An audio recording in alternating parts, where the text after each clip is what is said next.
Hello, everyone, and welcome to another episode of Ross Quit. It's another month, so I have another Comic Bento box that came in. First, I wanted to review the four comics that came in last month. Um, all of them were stellar. They were really, really good in different ways. I'm going to save that one for last just because that was my favorite. Um, the first one I'm going to talk about that was excellent was Valiant Savage. It's kind of a not going to spoil too much what happens within the storyline, but it's kind of a Bermuda Triangle-esque, like, get lost in a different timeline type situation. But it's really interesting because there's a past and present section in every issue in this trade, and both sections are done by different artists depending on the situation. So it's actually really well done. It's actually really well done, and I highly enjoyed it. I actually enjoyed all of them from the April box. The next one is Wars in Toyland. Very interesting art style, but it fit perfectly with the story arc. It's about a kid that gets taken into his toy box, and this toy box is like this massive. It's like Narnia, except that it's your toys that are fighting for you. So I thought it was really well done. Next we have Ride by Image. This way.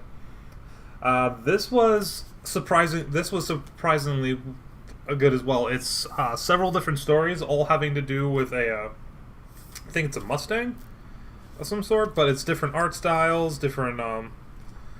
Actually, no, it's all one art style, but it's several different stories. There's a cop story, there's a gangster story, there's a war story, but all really well done. I actually really enjoyed the characters in this one. I actually highly recommend. Highly recommend trying out Ride if you want to just have like a quick comic fix.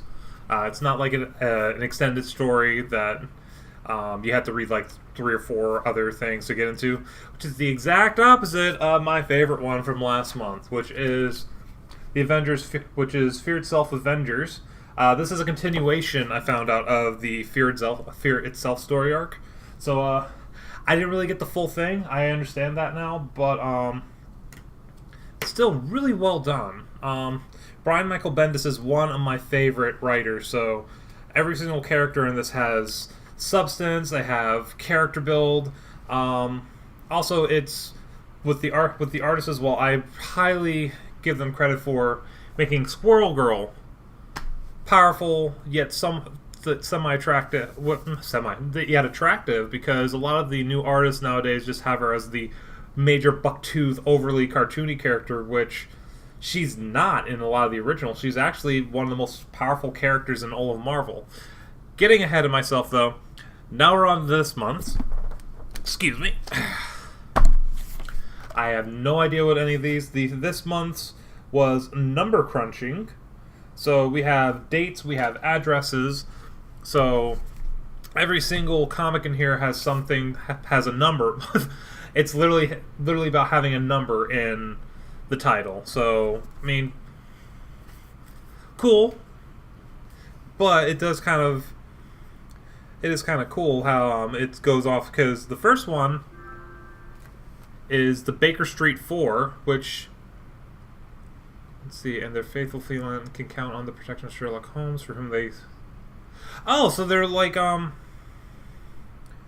not homeless, but they're people that are like on the streets helping Sherlock Holmes. So like, they're gatherers. I'm trying to remember from Mass Effect what Thane called them, but they're maybe orphans. They might be homeless people, but it's just like other like the high class don't see that can get information for him. Next this month is Marvel's War Zones, or Marvel 1872. So this is probably going to be similar to the story arc of Marvel 1602.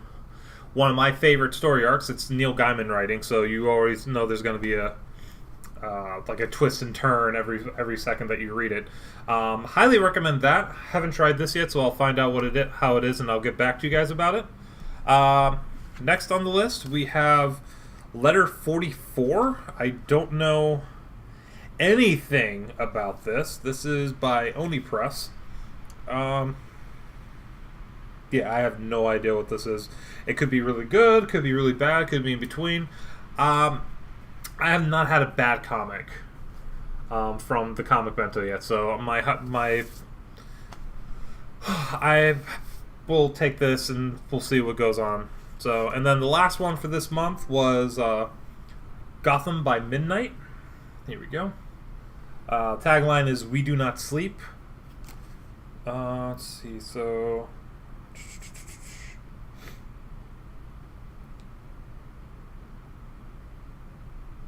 Oh, so they're a special task force in the Gotham Central Police Department that factors into supernatural, paranormal, extraterrestrial. So it's kind of like X-Files. Oh god, my hair. Which way? This way. It's kind of like I guess it's like the Gotham version of X-Files from the quick weed. Oh man, am I Elmo Fudd now? It kind of feels like a cross between like NCIS and the X-Files for Gotham. So I'm gonna see how these are. I will let you guys know in the next month. Let me know if there's any comics that you would that are not in Comic Bento that I might actually own, or if you want me to try and find and read and let you guys know. I could do if you're interested, I could do like a weekly comic blog based off some stuff that I own, or just kind of catching up on the industry, because I'd like to get back into it. My money's a little tight, but comics are fun. Let me know. Thanks for joining me, everyone, for another episode of Ross Quit, and I hope to see you all in the next episode. See you later, everybody!